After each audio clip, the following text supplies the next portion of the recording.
This is the Simpit. I'm your host, Shaun Cole, but the real star of today's show is a special guest I have on the show today, that being Frank Rico of Ricmotech. Welcome to the show, Frank. Thanks. Hey, Shaun. I'm glad to be here. How are you this morning? I am doing so well for so many reasons. The biggest reason is because this beautiful set of pedals that I have sitting here spinning on the table before me, and that's why I brought you on the show. This is the new set of Ricmotech GT3 Pro Tilton Professional. That is Professional Simulator Pedal Set Gen 2. And I say Gen 2 because I had the previous gen. I had like the OG GT Pro pedals. I beat up on those pedals for like 5 years. This is one of the most complex, one of the most complicated, one of the most sophisticated, one of the most real feeling pedals that you could possibly put on a simulator. And they do come at a price tag of about $1,695. So they are very expensive. I have a full review of these pedals that are going to be coming out in conjunction with this interview, but I really did bring Frank here to explain these because they're so much different than my previous version. So, Frank, before we even get too far into this, again, that word professional really stands out to me on your website. What was your thinking and motivation about building a set of pedals that, to me, resemble a real car set of pedals far more than a set of sim pedals? Yeah, it's all about getting as realistic as possible, getting the professional driver that set of pedals that really mimics exactly what they have in their race car, rather than a set of pedals that tries to simulate. We're using hydraulic fluid, we're using Belleville washers to mimic the clutch pressure plate, and we're doing it all with that professional grade equipment. That being said, this isn't, we don't tout this as a consumer set of pedals anymore. There's plenty of those on the market that are easy to adjust and things like that. These are pedals that you kind of have to know what you're doing as far as adjusting. You can adjust them in ways where they almost self-destruct. So you can't just, oh, I'm going to change this, I'm going to move that, I'm going to tighten this. There's actually play intentionally left in some of the components so that things are free to move and articulate, and you don't want to remove that from the assembly. So it does require some knowledge of how to set up a race car. But that's our intention. I almost want to keep a count here, like the professional. We can make a drinking game for how many applications the word professional have to this set of pedals, because you already have named a couple of them there just in your brief description. Because professional being that they're not consumer. So consumer to me, you think your traditional, Logitech Thrustmaster Fanatic equipment, right? That's your traditional consumer grade equipment for sim racing, and what is, for the common and most sim racers, not even mean common, the average sim racer. This is sure. a step up from that, a few steps up from that, Now, when you say adjustment, a lot of pedal sets have adjustment, but then you use the word detonate, like if you did it wrong. So it requires a little bit of knowledge of how real race car parts work. Correct.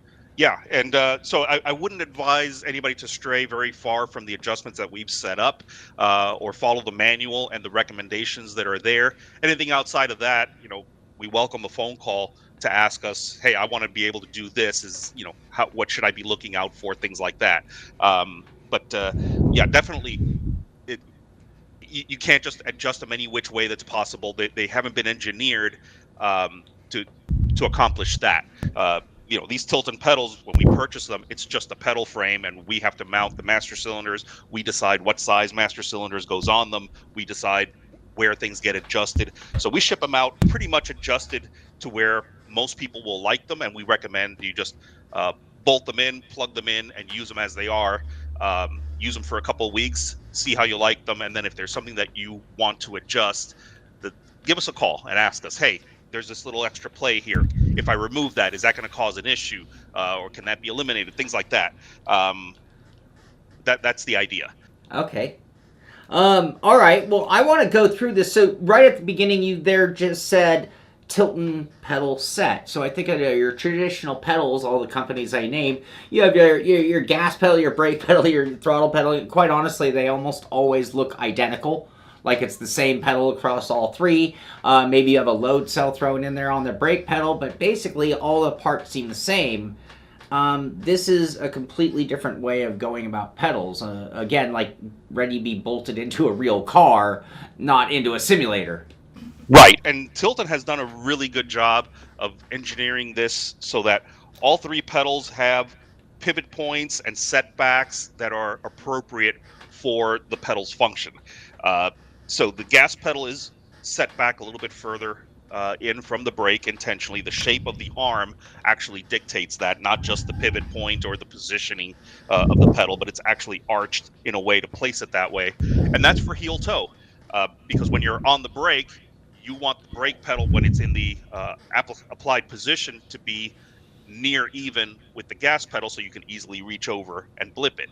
And so that's the reason behind that. And the clutch pedal has a different shape, a different arm on it. There's a different fulcrum point. So everything has been designed on these pedals to optimize them for real world racing. And that's what we like about just taking this product and bringing it into the sim. Well, all three pedals are completely unique, though. I mean, when you're looking at it, everything you just said there, but it's like there's not one. I mean, the common trait is they all have a hinge point, and they're all mounted into that base, but all three pedal arms are completely unique and for functional reasons. Correct. And then when you say Tilton, I mean, if I went to Summit Racing or something, I'm guessing that you can buy just generic pedal sets to go in a drag racing car you're building up. But when you say Tilton, I mean, you're basically like, you're at that Sparco, Momo, OMP level. You're talking super premium race car, exotic car stuff. Right. And we do these with Tilton for these floor-mounted pedals. We do it with Willwood, which is another high-end brand in braking. And the pedals that are behind me on the table there are our three-pedal hanging set, which are based on Willwood pedal frames. And so kind of the same deal there. But these are just more unique. All three pedals are distinctively unique. So we really like this for high performance pedals, and this is what gets used in 24-hour endurance cars, and that's what they sell it for. Right. So, all right, let's go through the pedals then. The gas pedal. Let's talk about the way it is measures and the way it's adjustable. I guess would be the big focusing points there. Correct. Yep. So the gas pedal, Tilton designed it with a set screw to adjust the forward stop and the back stop on it. So kind of fully adjustable range there. And then we've fitted it with a magnetic Hall effect sensor off to the side. So that's that C-shaped bracket that comes around the side. And there's a magnet mounted to it. So yeah, if we wait for it to come around, we'll see it. And so that gives us pretty much indefinite cycles because there are no contact points on the sensor. Yeah, it just gives you a lot of adjustability. And one additional thing, which is common to all three pedals, the pedal face itself has 4 height positions that are available on it. But you'll see that there's 2 sets of mounting holes on the pedals. And what a lot of people don't realize just by looking at it is they're offset towards one side. So flipping the pedal 180 degrees gives you essentially 2 additional positions. Sure. 4 in all Gotcha. on the gas pedal. On the up and down, and then I can see it has 3 left to right positions as well. And it has 3 left to right positions as well, so that's how you adjust spacing awesome. Between the pedals. Awesome. What is the whole point of this curvy thing here on the gas pedal? So for the brake, and we'll get to that when we talk about the brake pedal. Actually, let's talk about that when we get to the brake pedal. Okay. That will make more sense. And then what kind of, what is on the pivot point and what's, there it looks like I have some kind of a plastic bushing type thing there? So they have some plastic spacers to minimize any rubbing sensation that there might be on there. There's a heavy duty spring. That's the spring that Tilton specs for use with drive-by-wire systems, so when the pedal's not physically connected to a carburetor linkage. So that's all spec'd by Tilton, the way that they've done it there. And it just works really well. And that upgraded spring really gives that pedal the right amount of tension for a drive-by-wire modern race car. Okay. Brake pedal time. Oh, this is the one I've been waiting for. Sorry, gas pedal. I've been waiting for I know most people love the gas, the loud pedal, right? But I am just, when it comes to racing, the brake pedal is the pedal that I pay the most money for, to be honest with you. In a real race car, the brake pedal costs you more than the gas pedal, generally speaking. Well, actually, it doesn't, because the gas pedal is the engine. That's just the braking system. But the brake pedal. So my previous version had a single master cylinder, and that then activated, maybe I'm wrong here, but a slave cylinder that then used urethane bushings to be squeezed by that slave being operated by the master. And then that is what gave you that sensation of clamping on a brake with the single hydraulic. And for me, this is, 5-6 years ago, I got that set of pedals. So this is when load cells were still considered sort of the hot upgrade. Load cells for me were nice, but load cells were always like exactly what they are: flexing a piece of metal. A load cell, just imagine having a bar that was somewhat flexible and you with your pedal were bending that bar. That is what a load cell is doing. It changes the resistance electronically in that piece of metal. And that is what it's a great sensation, but it has a little bit of that like just constant fighting back and forth feeling of a load cell, which is so much better than a potentiometer or just a spring for a brake sensation. But when you go to hydraulic, you get that. Can you explain? I'm sure you can explain it better than I'm about to ramble on about. Yeah. So a load cell like that, any type of a mechanical system, it just feels like a spring. Inevitably, it ends up feeling like a spring. So once you introduce hydraulics into it and you have that hydraulic component between the pedal and the sensor, the sensation is different. It's really the only way to describe it. It isn't that it's more direct or more indirect. It just happens to be different. In a hydraulic system, in a real race car, all the brake components are theoretically unsqueezable, and I'm basically talking about the bushings here and the reason for the urethane bushings that are on the pedal. But in theory, the brake fluid is incompressible. The metal is incompressible or inbendable, and so the brake pads, the rotors, those cannot be squeezed. So if everything were theoretically as it should be, the brake pedal shouldn't move when you press on it. It should essentially apply the pads to the rotor, and there should be no additional movement. What happens in real life, though, is there is flex in the metal calipers, so they'll spread open under the pressure. The brake lines, even the hard lines, they're going to expand, especially in the bends where they end up being shrunk as they're bent. They'll re-expand. And even stainless steel hoses, there's still a rubber liner in there, and that rubber liner gives. So that's what gives you that movement on the pedal, and that's what the bushings represent. We're essentially taking all of those flex points that are in the braking system and putting them into the bushings. But then the electronic signal itself is taken from the pressure of the hydraulic fluid, and that's what makes it so much more precise in these pedals. So that's essentially kind of where it goes, and kind of that directness that you get with these pedals. And you hear guys talking about how they're using a set of pedals and it just feels more direct. It feels like they're more connected with the car. That's actually another phenomenon that occurs called hysteresis. And there's a graph that shows where pressure is being applied to the brake pedal face, the output signal is offset a little bit, and when you release, it's offset in the opposite direction as you release pressure. And the closer those two lines can be brought together, the more direct the pedal feels. The further apart they are, the more indirect it just feels. Like when you're trailing off the brake pedal, you're not really trailing off the brakes. The car, you're not releasing the brakes at the same rate.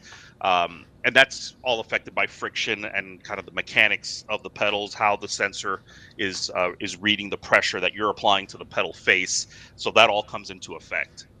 Well, okay, so I don't know if that was over my head. Sorry.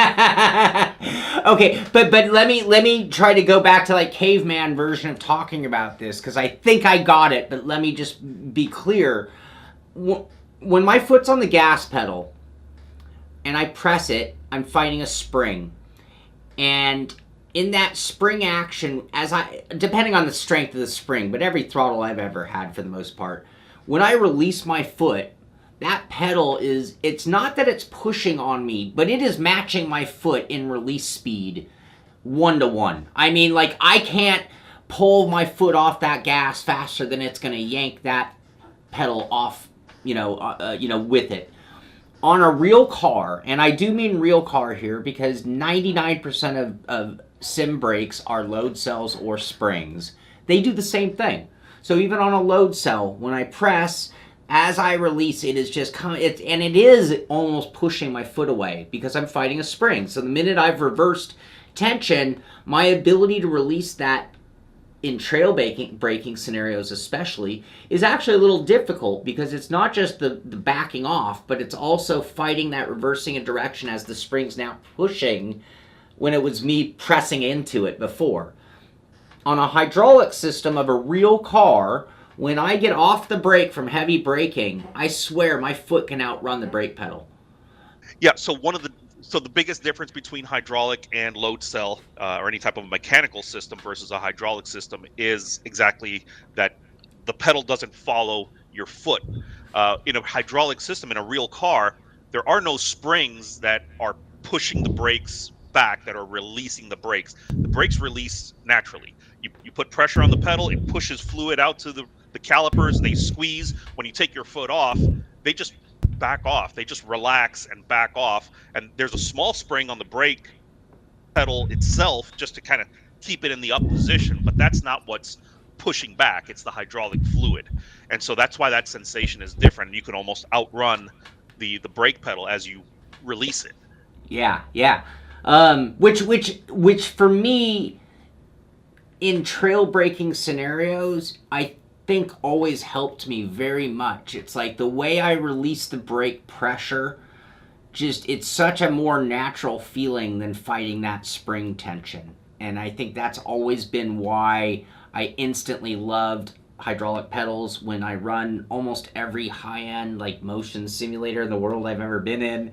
They almost always have a hydraulic brake pedal, and I think it was for that real feel. I mean, because a load cell is so much more performance in sim racing than a potentiometer or just a spring and a Hall effects. I don't care what they use to measure. If it's just a spring, a load cell has so much more performance ability in sim racing, but it doesn't have realism feeling that the hydraulic brings in. And to me, that's the big difference in any hydraulic pedal system you could talk about. Correct. And then I want to touch on, you mentioned that your previous pedal set had one master cylinder. Yes. And so the pedals behind me, those are of that variety.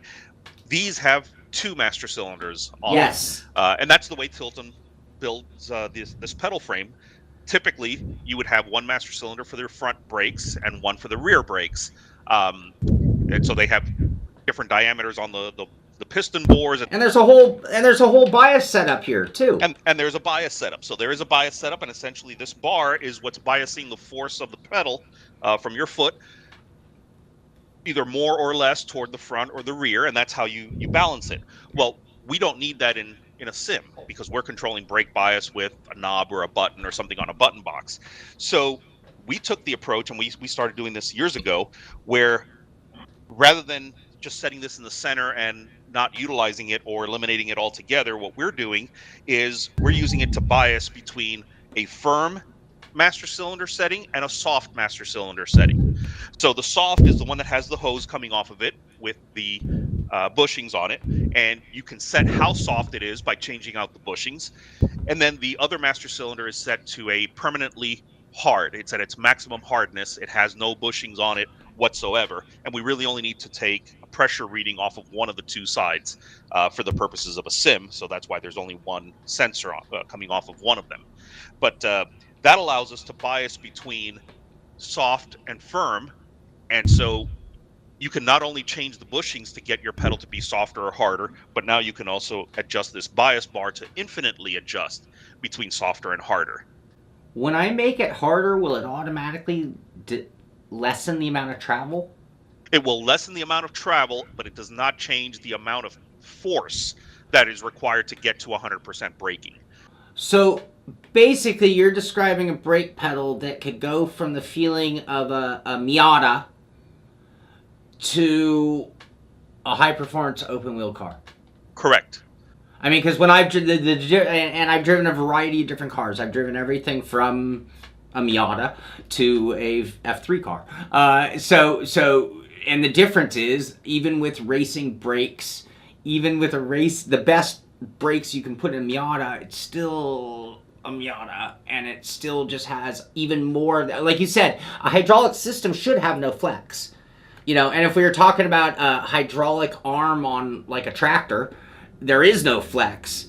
But in ours, with flexible tubes and rubber seals pushing cylinders and brake pads moving on a rotating mass, there is just inherent flex in the system. In a Miata, there's infinite more flex in that system than there is a F3 car. Correct. Yeah, and the difference is the feel in the pedal. A Miata, even a racing Miata, the pedal kind of still feels like a civilian car, and a full-born race car has a very rigid pedal by comparison. Yes, yeah, correct. And these pedals, going back to the adjustments, so this pedal frame was intended to be put into race cars that are purpose-built and have higher-end braking systems. So they work best when the pedal travel is relatively short, no more than 1.5 to 2 inches of travel. So if you did want to mimic a Miata, or you want to mimic a Lemon's car that you're basically just taking to the track and has 3-4 inches of travel, you're going to overextend the mechanical capabilities of this pedal set. You can do it. You can put in softer bushings, and you can make that pedal really, really soft, and you can have it require 100 pounds of force, which will take it all the way to the floor. But you can end up causing some damage to the pedals because they weren't originally intended to have that much range of motion. Gotcha. So it's more from like a step up from a Miata to a F3 car. Correct. So you could do a Miata that's had upgraded brakes, right? For example, so stainless steel lines, etc., and you have a firmer pedal. But right. If you wanted to mimic the way your Miata feels, the way you take it off the showroom floor, or even a lesser car, if you're taking, you're not going to get that squishy. Correct. I don't recommend it. You can do it, but I do not recommend it. It's going to down the road cause some damage, bend some parts, etc. Okay. Now talking about this, so this adjustment, you can easily just release the lock nut that's on here and adjust the bias bar to favor the firm or the soft, and how you're reaching for the same thing I am. So, and I sent you one of these. So this is a remote bias adjuster, which originally the parts that are in here were used to remotely adjust the bias from front to rear, but we've repurposed it and redesigned it, relabeled it, so the knob is branded and all, to adjust the firmness. So you can now have a remote knob.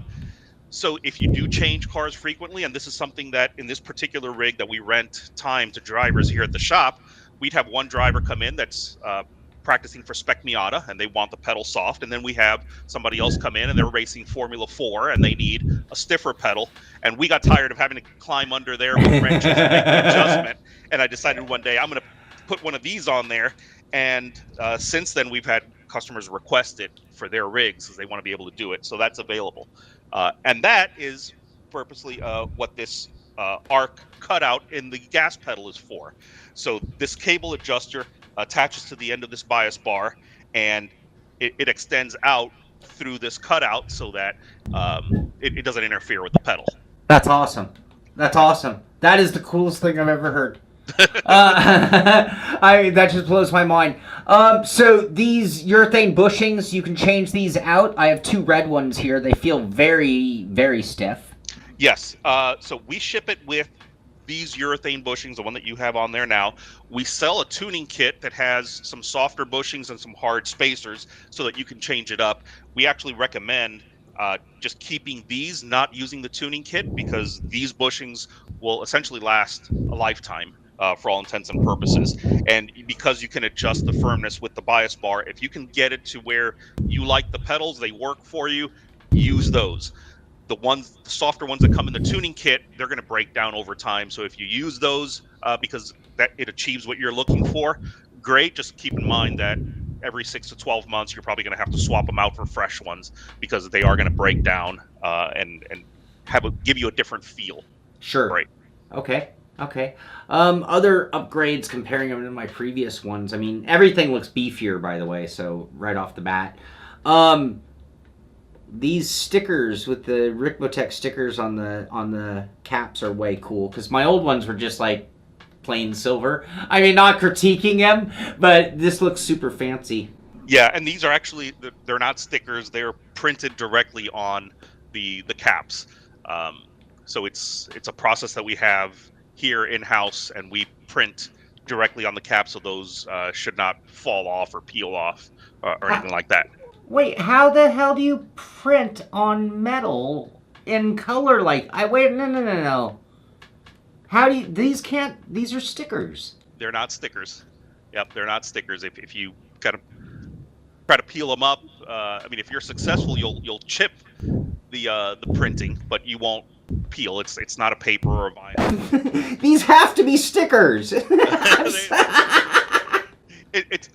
We lay on the ink thick, but yeah, it's printed. So think of like the letters on your keyboard. You know, they're printed on.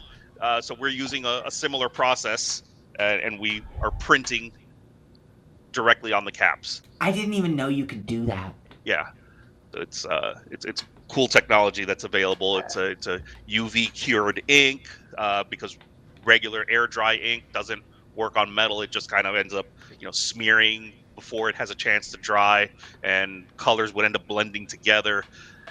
So yeah, this is it's a whole process. It's a really cool machine that does it, and we're doing that for our button boxes as well. So that was the primary reason we switched over to that process, so we can now print on the faceplate of button boxes, steering wheel button boxes. In fact, so you have a new control box. Yes. That we're doing. Oh, I can't wait to talk about that. Yeah. Yeah, and this is all printed as well using the same process.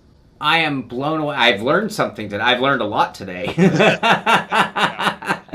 So can we move on to the clutch? Yeah, well, okay, yeah, let's talk about the clutch. So, now the clutch, I mean, I say this in every review I do of pedals and people want me to say something different. I kind of have a love-hate thing going with the clutch pedal in sim racing. And luckily, I don't think this argument is going to apply very long because the clutch is going to be a dinosaur of racing. Yeah, unfortunately.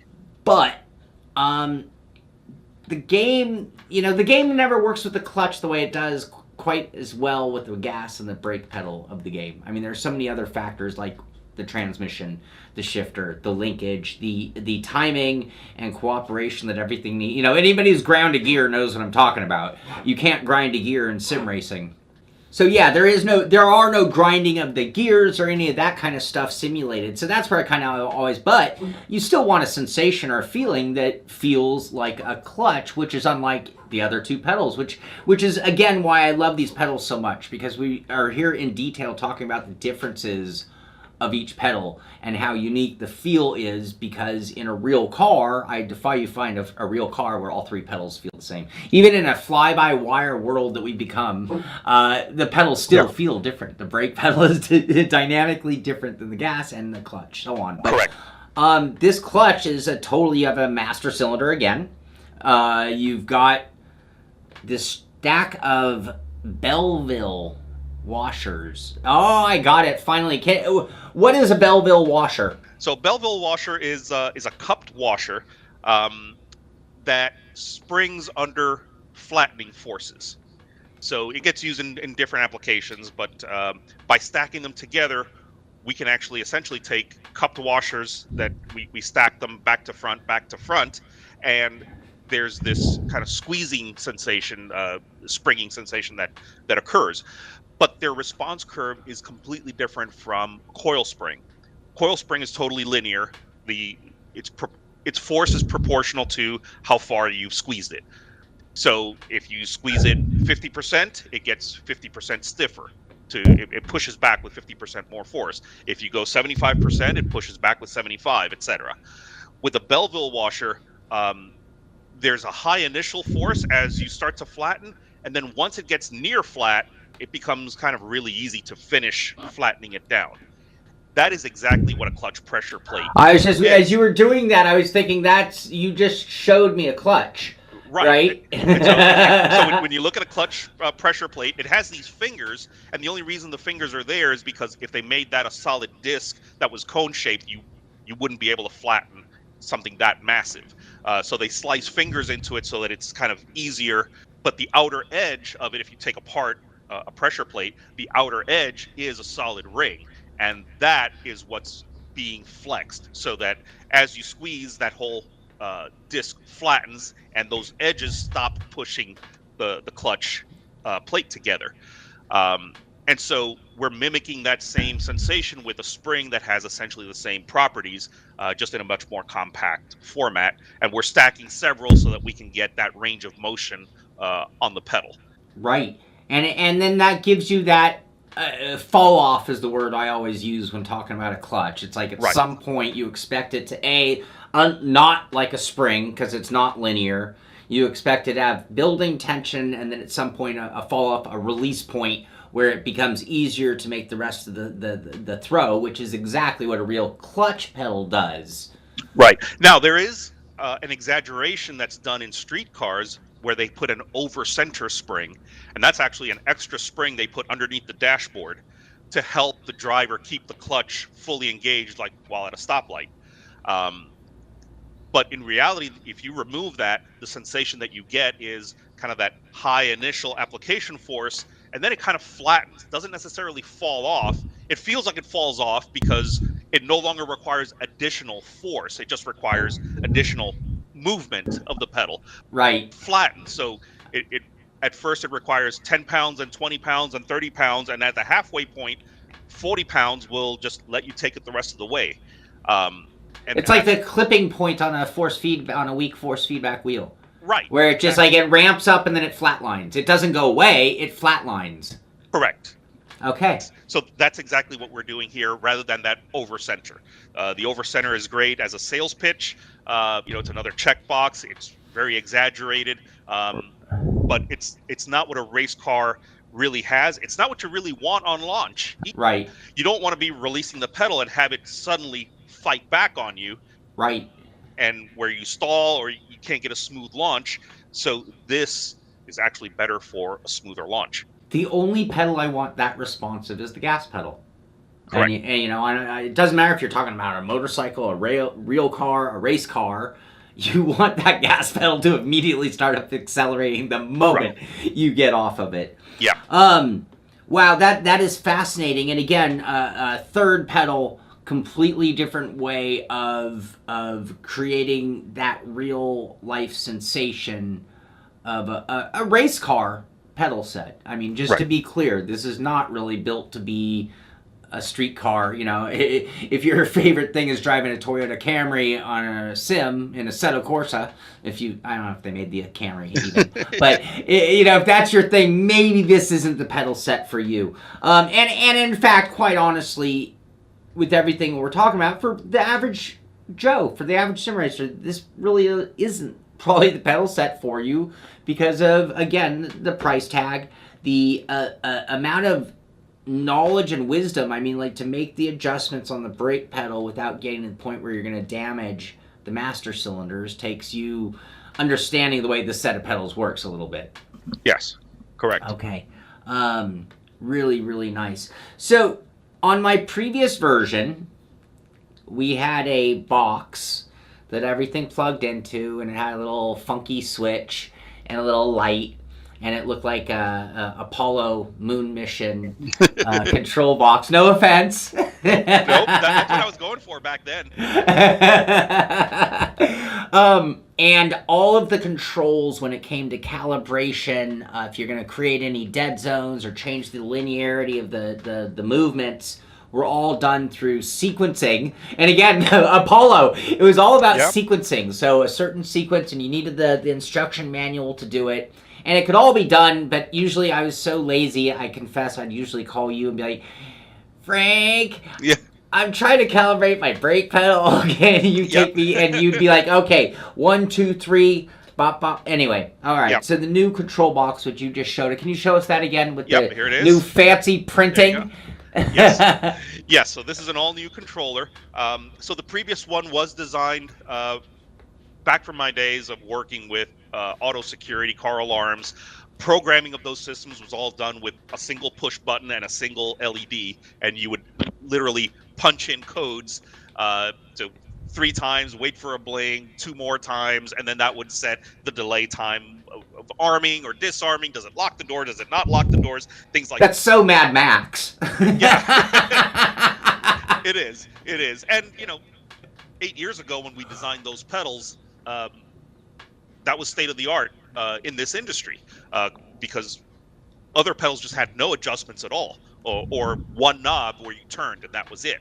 But we're in a different era now. Sim racing has come a long way, and we've had requests for software.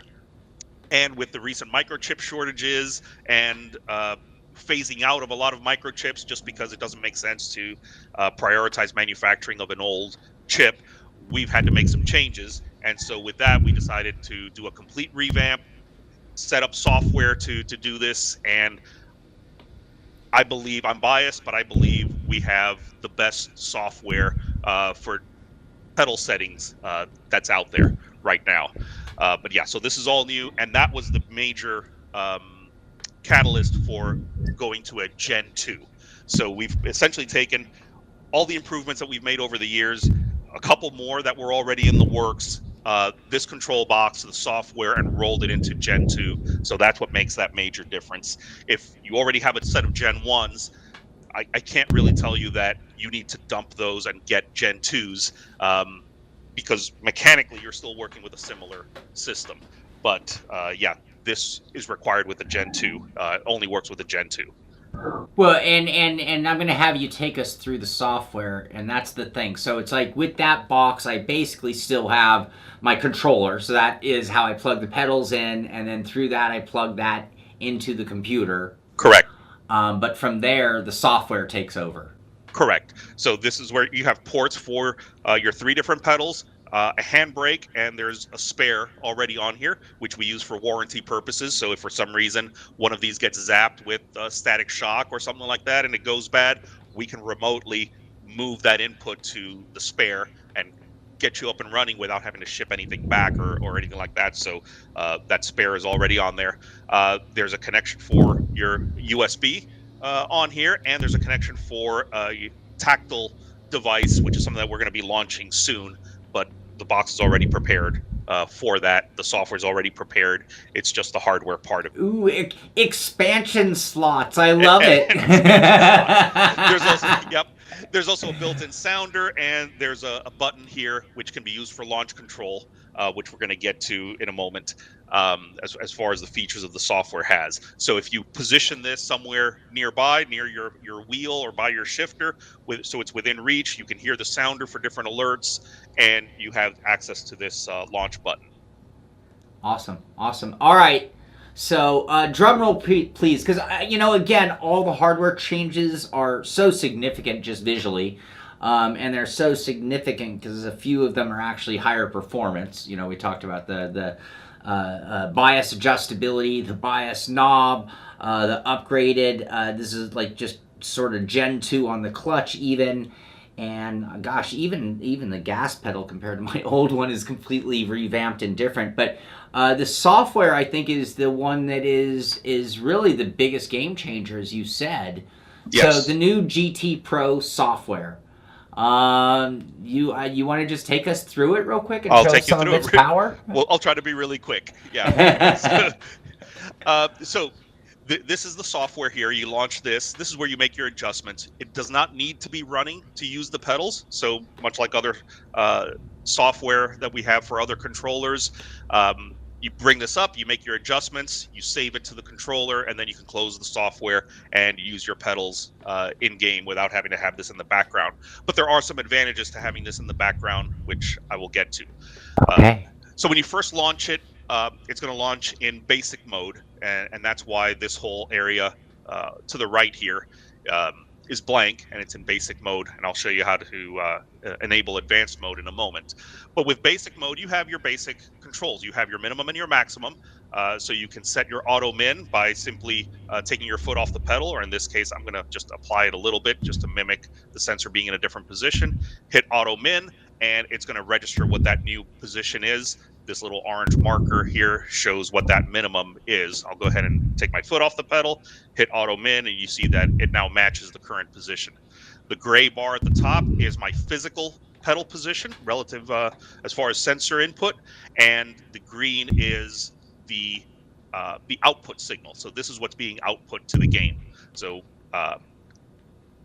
you can modify that by adding dead zone here. So you have a dead zone slider, and that purple bar indicates what area of the green is going to be considered dead zone. So anything that's still within the purple is outputting a final value of 0. So if there's any imprecision as to where the pedal rests, because every time you take your foot off the pedal, it comes to rest at a slightly different position.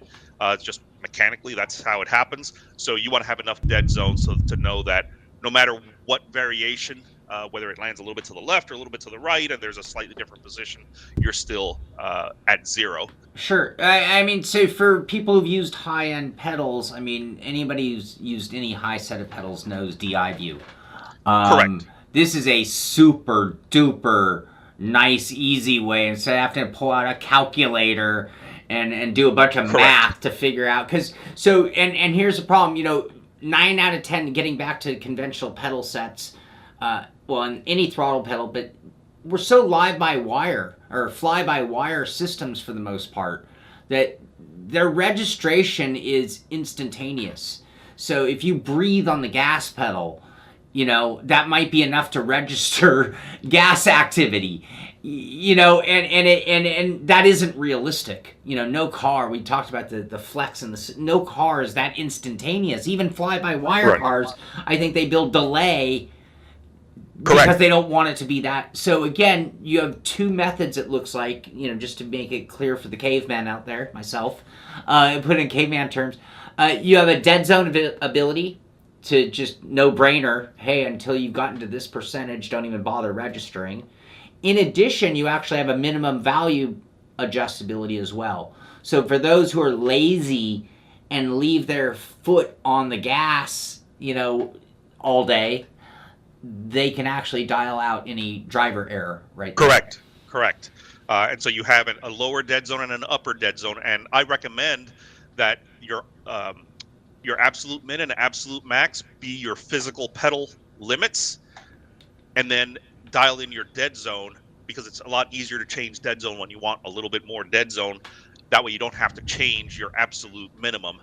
Right. And you mentioned DI view, and this is like a super duper DI view. One major difference is these settings get saved to the controller rather than Windows registry.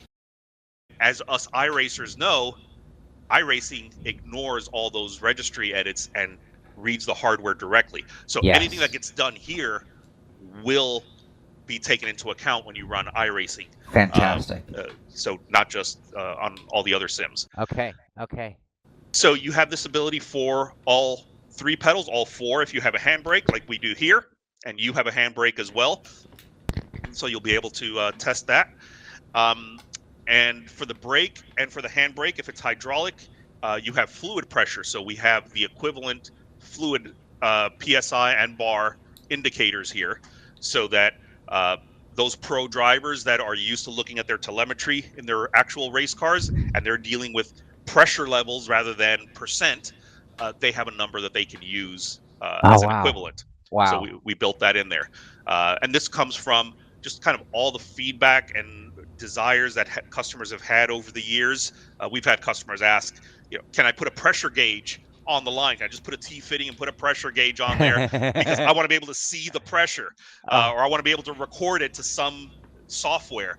So we built it into this. Awesome. So these are the basic settings. And if you want to get to advanced, just go under settings and go into advanced mode, and that unlocks all this other side. This is all included, so there is no extra charge or anything like that. But this gives us additional settings on the brake linearity and dampening of the Okay. pedal. So you mentioned that sometimes pedals aren't that responsive, and that some electronic dampening is put in so that it's not fluctuating all the time. So that's over here on this section under dampening, and I'll get to those in a minute. We'll work from left to right. But these two sliders here are used to affect the linearity curve. Okay. So we can put an offset into the curve, and that just puts a curve either up or down. And we can warp the curve to change its shape. And so with these two sliders, you can get to any realistic type of curve that would work in real life, and it's a smooth curve. Right. So unlike some others that have points, where you can move the points and it draws a straight line between those points, this will always do a smooth curve so that you have smooth transitions. So all you need to do is just move this to where it gives you the desired effect. So if you want your gas to be linear at first, and then kind of flatten out in the middle a little bit, and then start peaking up, you can do that. You can essentially just move these sliders and get this curve right to where you need it. I can so use that as a cheat. So here's my little thing. So for me, I don't usually make adjustments to linearity for the most part. However, when you make it this visually easy for me, this is what I'm going to tell people, my little cheat on a throttle pedal. The throttle the most important for this one. You close your eyes and you push to what you think is half throttle. All right? And so you keep doing this in your head, and you keep marking. You close your eyes, you put it to half throttle, you look at where your line is, and then you find how far you off are. Because when it comes to like blipping, I find that I go through the first half of the throttle a lot faster than the second half, I find. So for me, creating a little bit of slowdown in the first initial half that then speeds up for the second half actually gives me what my brain delivers linearity. Right. If that makes sense. Correct. Yep. So you might want to curve something like this, where it's a little bit flatter at the beginning, so that when you're putting in most of your activity, it's flat. Yes. Yep. So you can definitely do that. And then this graph will also factor in dead zone. So if you dial in dead zone, you see where it becomes flat up here. Yeah. So you kind of see where things are in the overall. And then when you actually step on the pedal, this green bar that rises is what the output is. So the gray bar on this side is your physical position. The green is what it would be before processing. Yeah. And this bar is what it is after. So you can see right now, this green is above 50%. So we're at about 60%, yet the output is at about 40%. Yes. So you could see the net effect. Yes. Before and after. Oh, we're cheating. So you see we're that cheating. Yes. Cheat codes. We're hacking. No, I mean, for a guy like me so I'm just going to make a confession here. I'm a little erratic. My nickname was the Saw, because I sawed on the wheel, and I would get through a corner by just overdriving the car, right? And 10 years ago, that was funny, and it worked. The new age precision of sim racing, I can still get through a corner as fast as anybody doing that, but the amount of excessive tire heat and tire wear that I'm getting makes it an unacceptable practice. All right, so what I'm admitting to you is that with the hands, I'm a little erratic. Well, I happen to be erratic with my feet when it comes to driving too. I mean, I am a good race car driver, but I do make mistakes, and most of them are that I am erratic with my movements. Yeah. And part of it is just a little too hard on the gas, a little too hard on the brake, a little too snappy off the gas, a little too snappy off the brake sometimes. And just having the ability to put a little bit of filter, in a wheelbase, I could be talking about damper, I could be talking about friction, things that might slow me down, or adding maybe a little bit of wheel weight to the momentum of the wheel to slow it down because I am so inclined to make it fast. Now we're talking about the same kind of performance advantages on the pedal set, where you could actually make driver corrections. If my instinct habit is to be too hard on the gas on coming off a corner, I can just by electronically slow myself down slightly. And I mean, I suppose in an engineering world, if I knew, like, if my dad was my engineer, he'd just build me a gas pedal that mechanically did the same thing. He's like, my kid just can't get it, so I'm going to slow it down whether he wants it slowed down or not, right? But now we're talking about electronically doing it. Correct. So we're taking whatever you do physically on the pedal, no matter how snappy you are with it, we're modulating that output so that it doesn't output snappy, or it doesn't output as intense. Yes. The curve affects obviously the intensity. The dampening section here affects how slow that goes. Oh, you gave me that too. Yep. So if we set the lag to the slowest and we have the range affect the full range, you'll see that as I apply the gas, it takes a really long time to rise. But then when I remove it, it is snappy because the hang rate has been left at default. So yes. it rises slowly, falls quickly. And so you could adjust that individually, the rise and the fall. And as far as the range, you don't have to have it affect the full range. So most people will probably want just the lower end.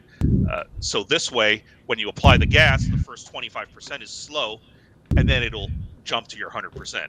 Yeah. So cars, high power cars that might spin the wheels, this will help to stop that. And you can do the same thing on release. So if you want, you don't want to be able to release your pedal quite so fast, we could do the same thing there. And so it doesn't drop to zero just because you snapped off the gas. Right. So it gives you that ability. And at the slowest, this is slower than anybody would want it. I can't see anybody wanting it that slow, but you have the ability to go anywhere in between. This is like I promised at the beginning we were going to count how many applications the word professional we were talking about. Yeah. And this is just a whole other one. I mean, because if you, again, were just trying to get the most out of everything, you have the ability right here to just really tailor the activity of each pedal to exactly how you want. And then another application, the word professional, and is a guy who has literally built a simulator to be a one and only car. So, we built a Formula One simulator that was only going to be a Formula One car, only on Formula One tracks. It was never going to see another combination ever in its life. Right, purpose-built. Yeah, well, it also meant with software that we could then be tailoring the exact way that car drives, if you know what I mean. So if the sim itself had a slight deficiency in those compared to the real life car, which is again a one car, we knew exactly how the car performed. So again, I'm getting into it extremely professional, and again, these are some of your clients. I want this car, and when I drive, I get this, and then you're like, cool, I'm just going to do this, I'm going to do that, a little bit of it on the hardware side, a little bit of it on the software side. How's that? Because I'm tailoring it to be a driving simulator for a particular driver, a particular car. Right. And you hit it exactly right when you said some sims have deficiencies and the car doesn't behave exactly the way it does in real life, and you want to just make some adjustments for your personal use, your personal practice. This gives you the tools. Now, you mentioned about adjusting it for just one particular car. We do have the ability to have several profiles, so you can't have multiple cars and just have different profiles that get called up. Oh, so basically I'm going to need a logbook, because I'm going to know 4 clicks stronger with profile 6 is for when I'm in my GTE car. Yeah, something like that. So let me just kind of run through that. So any settings that get done here, we can save it to as a baseline. So if we click the save to baseline, that'll save it to the controller. And every time you fire it up, this is the settings that will take effect. But we can go under file and save it to a file. We can give it a name. So we have a few of them here, and then we can recall those by just loading them. Or over here on this right side, we could set up some favorites. And so here we have a few buttons. They default to favorite 1, 2, 3, and 4, but you can right click and rename the button so you have something that's easy for you to remember. And you can set which file should be called up when you click that button. And so when you click that button, everything will change. It'll take effect only while the software is running. So you just leave the software running in the background, and those settings will override your baseline. And then when you're done racing with that car, close the software, it'll revert back to your baseline, so that you could be sure that anything you did special for that one car doesn't remain applied to for other cars. That's awesome. And so you can do this by car, by track, whichever you want. I love it. So, so we just wanted a really easy way to bring those up, so you don't have to kind of dig through, file, open, find the name of the file, things like that. So there's 10 of these buttons for you. Then we have some other tabs over here. These are special functions. I want to be clear that these are not for cheating. Everything that's done here is open loop, not closed loop. So it's not taking data from the game and modifying the way your pedals are behaving. It's literally a pre-programmed script that will take effect. So let me show you a few. We'll start with auto blip. So auto blip will blip the gas when you're on the brakes and you clutch in for a downshift. Ooh.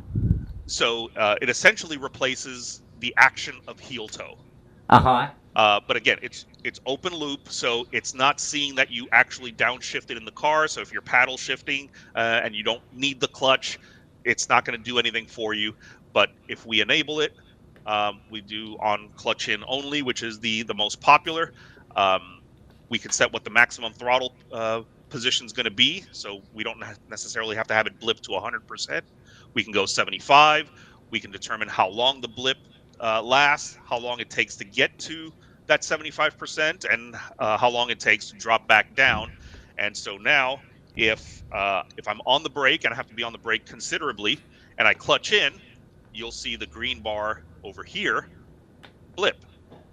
Oh, yeah. And so that gives me a blip without having to physically pivot over and actually blip the throttle. So for guys, this is useful for guys that don't normally heel toe. They don't know how, they drive cars that already have auto blip built in on the track. They want to get in the sim. This is just a simple way.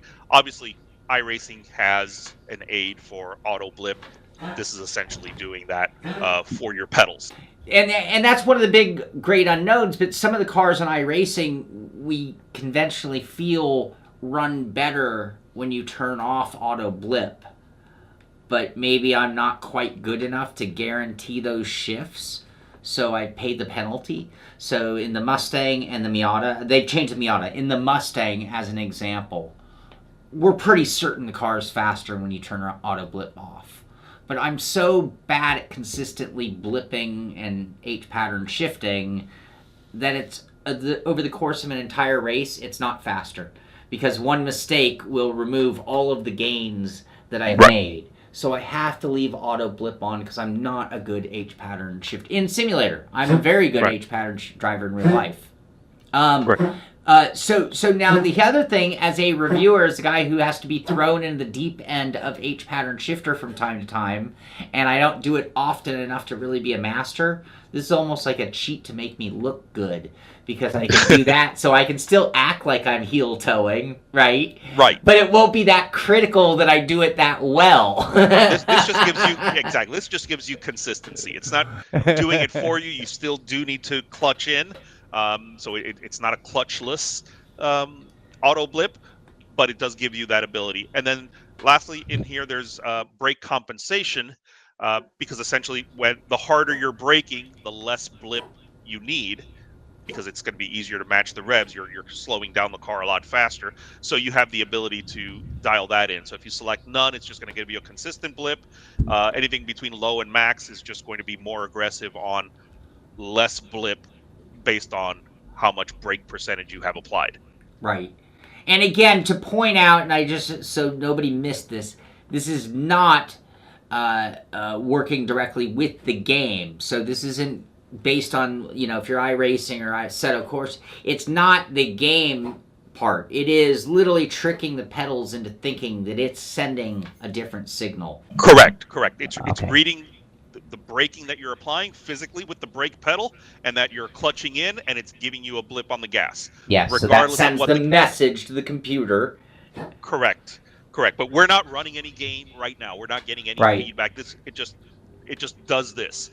Right. If it helps you in the game, great. If it Right. happens to hurt you in the game, you need to be aware of that and obviously not Yeah. use this or change the settings so that it doesn't And affect it. and it's not shifting. If you didn't press the button, all it did was push in the clutch Correct. and a brake. Correct. And then there's so auto lift is exactly what it is. It's basically flat foot shifting. So kind of the same deal here. If we enable it, and we can set how far down we want the throttle to be cut and at what rate it applies, what rate it lifts. So if we are full on the gas, and just keep an eye on this green bar, and we clutch in, it cuts the gas when we clutch in.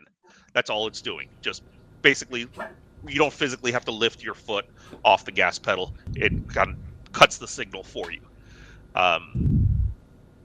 So there's that. So launch control, which I touched on earlier. Again, this is not closed loop coming from the game. It's not sensing that there's wheel spin or anything like that and correcting for it as kind of what real launch control would do. This is essentially programming in at what point we want the throttle pedal to begin moving, where do we want it to end before it just jumps to 100%, how quickly we want it to apply, and the reverse for the clutch, where it's the bite point of the clutch, how quickly, at what point do we dump. So once we get down to this point, whether it's 2% or 30%, it'll slowly go to that point and then just dump the rest of the way. And at what rate does it release? So once you've set all these, you've basically choreographed that launch.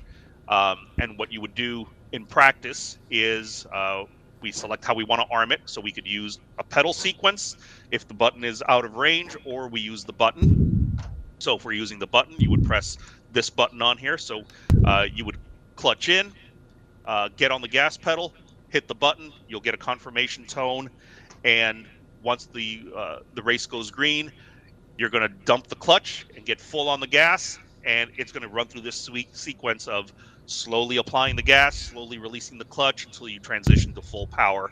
Oh, wow. And get you that launch. And at any point, if you just get off the gas because the car in front of you stalled or whatever, it aborts the whole process, and then you're back in full control. But for guys that want to do standing start races, but they're not proficient at that launch, this kind of takes the edge off. You can choreograph this. Obviously, you'll have to do some practice with it and dial in and track temperature, tire condition. Things are going to obviously affect this. So it's, again, not closed loop, but it gives you the ability. With the cars that do have launch control, you still have to practice and set the launch control for the most part to get the right results. Right. For a car that has no launch control, you just created one that if you put the time in, but you'd have to put in the time. So you'd have to know the car, you'd have to know the tire, not know, but you'd have to be sensitive to or have tested what tire temps the car starts with at the beginning of the race, Right. And you'd have to do some serious RPM checks. But you basically, if you spent the time, you could create your own functional launch control. Right, and so you can nail down that sequence where you're applying just enough power, you're getting just a little bit of wheel spin to put a little bit of heat into the tires. Yeah. Not so much wheel spin where your car's going sideways, and you kind of get that perfect launch. Oh, that could be very beneficial.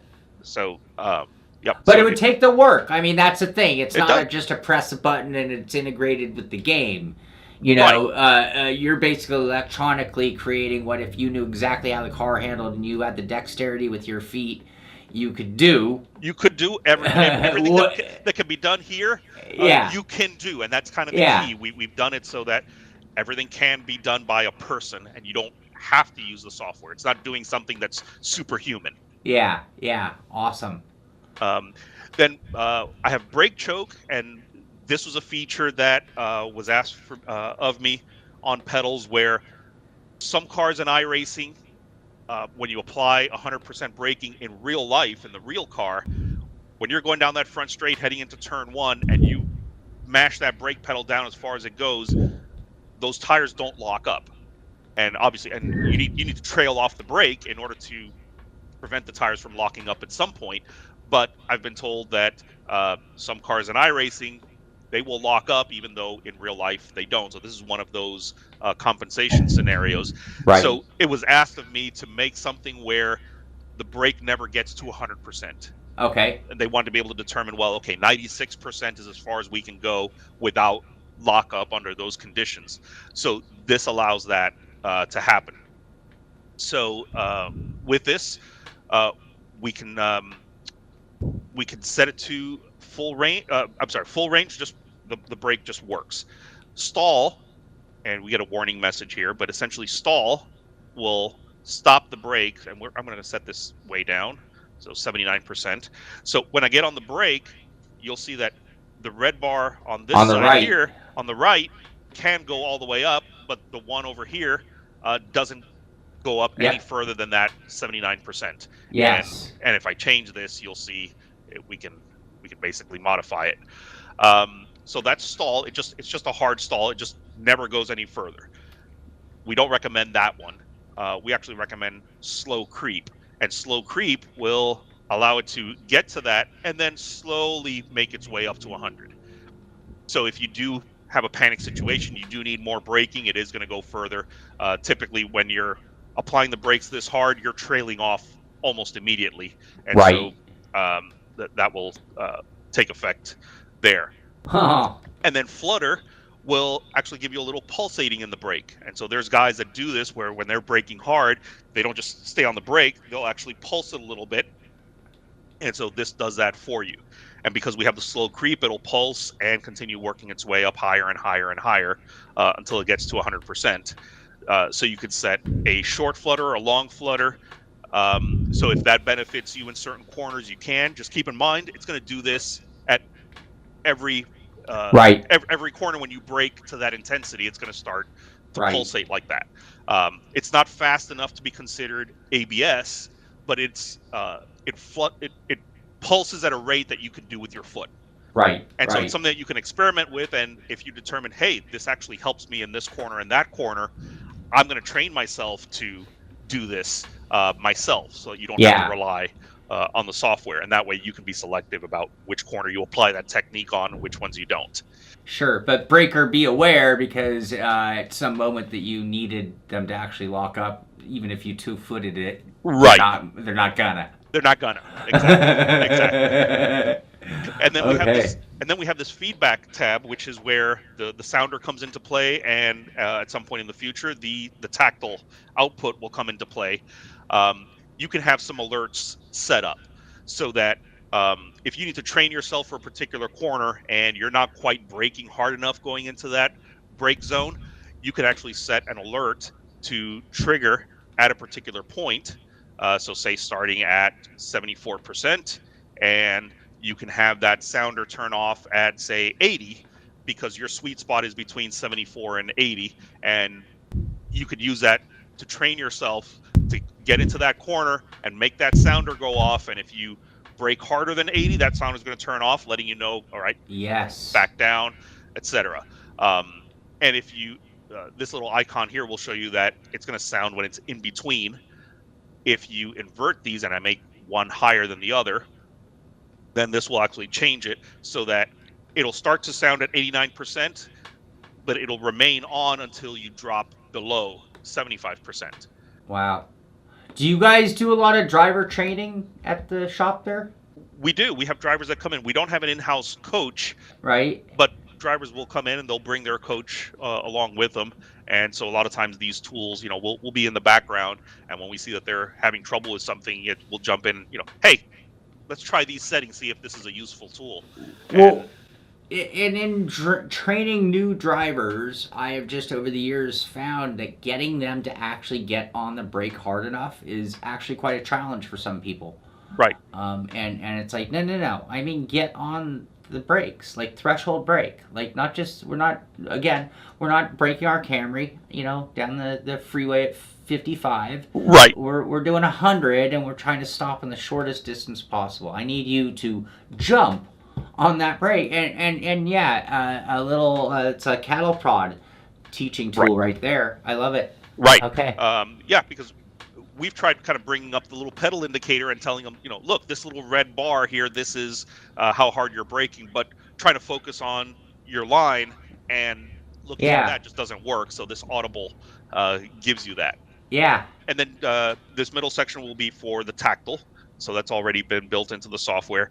And this section down here is for an alert for when you're dragging the brake or dragging the clutch. So if you left foot brake, but you keep your Mm-hmm. foot on the brake pedal, anytime that you have some braking applied and some amount of time has gone by, so it does give you a little bit of a grace period, but you can set it to 1 second. And so if brakes are applied when you're on the throttle for over a second, you'll get a unique alert tone letting you know, hey dummy, get off the brake pedal or get off the clutch pedal. Yes. Don't be lazy. So that was another training tool that came up where uh, that we saw drivers doing. And then lastly, there's a couple tabs here for hardware. So this is which pedals you have. If you have a handbrake, this is where you activate it. And the input ports, these are the default ports, but this is where if a port goes bad, we could just switch over to E, which is a physical port. F is an internal port where we'd have to wire internally to get it done, but gives us that flexibility.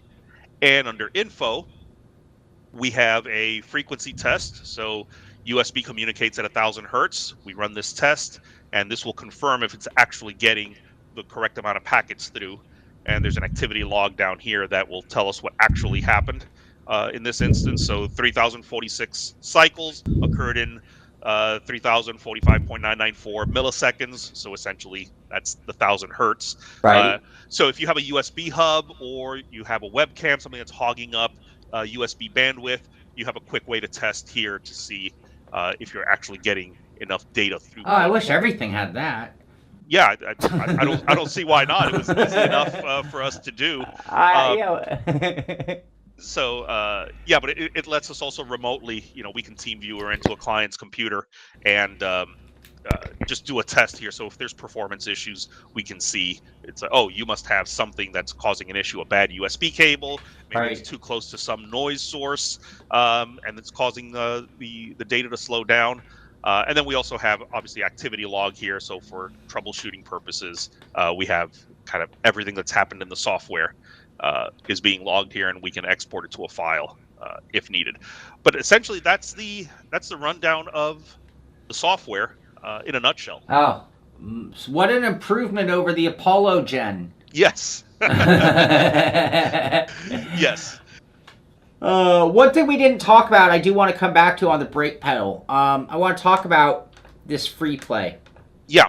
Okay. Because I can see that this is an area, I mean, where, a lot of sim racers, again, your typical breaking into sim racing pedal set are so fly by wire. I mean, there's like no play, no wiggle, and the moment you breathe on them, they're already reading or measuring. Which that's exactly how the gas pedal here acts. It's exactly how the clutch pedal, well, a little bit delayed because of the hydraulic compared to the Hall effect sensor on the throttle. But the brake pedal, I mean, I've got this amount of slop. Let's call it slop because in a race car, this is what my pedals do.